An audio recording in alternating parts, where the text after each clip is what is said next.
परी का वरदान। एक गांव में नंदू नाम का एक लड़का रहता था। वो अपने माता पिता का दिल से खिदमत किया करता था और उनकी हर बात मानता था। नंदू मन लगाकर पढ़ाई भी करता था और हमेशा सबकी मदद करने के लिए तैयार रहता था। सभी लोग उसे बहुत प्यार करते थे। नंदू के पिता दिन भर फेरी लगाकर सब्जी बेचा करते थे और उसकी माँ घर संभालती थी। उसकी एक छोटी बहन भी थी। उसे वो बहुत प्यार करता था। पिता की कमाई से घर का और पढ़ाई का खर्चा निकल जाता था। स्कूल जाने के बाद नंदू सारी सब्जियां धोकर ठेले पर सजा देता था ताकि उसके पिता की काम आसान हो जाए। एक दिन उसके पिता बारिश में भीग गए और उनको तेज बुखार हो गया। बुखार छूटने का नाम ही नहीं लेता था। गांव के बहुत सारे डॉक्टर उसके पिता का इलाज किए, लेकिन उसका बाप आखिर जिंदा न बच सका और वो मर गया। इस हादसे से नंदू का पूरा परिवार हिल के रह गया। घर में और कोई कमाने वाला नहीं था। घर में सभी पैसे पैसे के मोहताज हो गए। अब नंदू की माँ की तबीयत खराब होने लगी। नंदू के समझ में कुछ नहीं आ रहा था। वो अभी सिर्फ 8 साल का था। परिवार का मदद कैसे कर सकता था।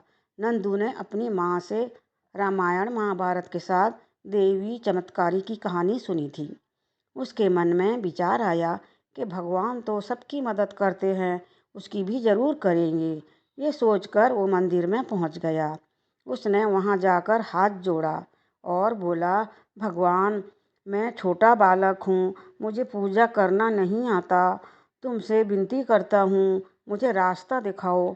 इसी तरह नंदू रोज स्कूल जाने के पहले मंदिर जाता और भगवान से विनती करता। इसी तरह करते करते उसके कई महीने गुजर गए। न भगवान की दर्शन हुई, न घर की परेशानी दूर हुई। कभी कभी नंदू निराश हो जाता था। वो सोचता था, शायद मुझे पूजा करना नहीं आता, इसलिए भगवान मेरी सुनते नहीं। फिर भी वो निराश नहीं हुआ और रोजाना मंदिर जाता रहा। आखिरकार एक दिन देवी माँ को उस नन्हे भगत पर दया आ गई। एक दिन जब नंदू बिस्तर पर गहरी नींद सो रहा था, उसे लगा आसमान से एक तेज रोशनी आ रही है। देखते ही देखते पूरा कमरा रोशनी से भर गया। फिर कुछ देर बाद हाथ में छड़ी लिए एक नन्ही परी निकली। नंदू भुचक्का होकर उसे देखते ही रह गया। तभी परी मुस्कुराते हुए कहा, नंदू, मैं सच में तुम्हारे सामने खड़ी हूँ। नंदू ने पूछा, क्या तुम परी हो? परी ने मुस्कुराते हुए कहा, हाँ। नंदू ने पूछा, तुम यहाँ कैसे? उसके गले से आवाज़ नहीं निकल रही थी। नंदू, मुझे देवी माँ ने भेजा है। देवी माँ? नंदू खुशी से उछल पड़ा और बोला, अगर तुमको सचमुच देवी माँ ने भेजा है तो पहले मेरी माँ को ठीक कर दो। तुम्हारी माँ कल तक ठीक हो जाएगी। लेकिन तुमने अपने लिए कुछ नहीं मांगा, मैं तुम्हें वरदान देने आई हूँ। परी खुश होकर बोली, तुम और एक वरदान मांग सकते थे। उस पर नंदू बोला, परी, मुझे ऐसा वरदान दो कि मैं बड़ा होकर अच्छे रास्ते पर चलूं, अच्छा इंसान बनूं।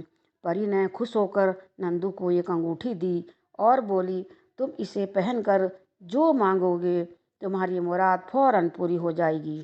लेकिन जिस दिन गलत काम के लिए इसे इस्तेमाल करोगे, इसकी शक्ति खत्म हो जाएगी। और हाँ, और एक बात, ये अंगूठी का जिक्र किसी से भी नहीं करना, वरना ये अंगूठी गायब हो जाएगी।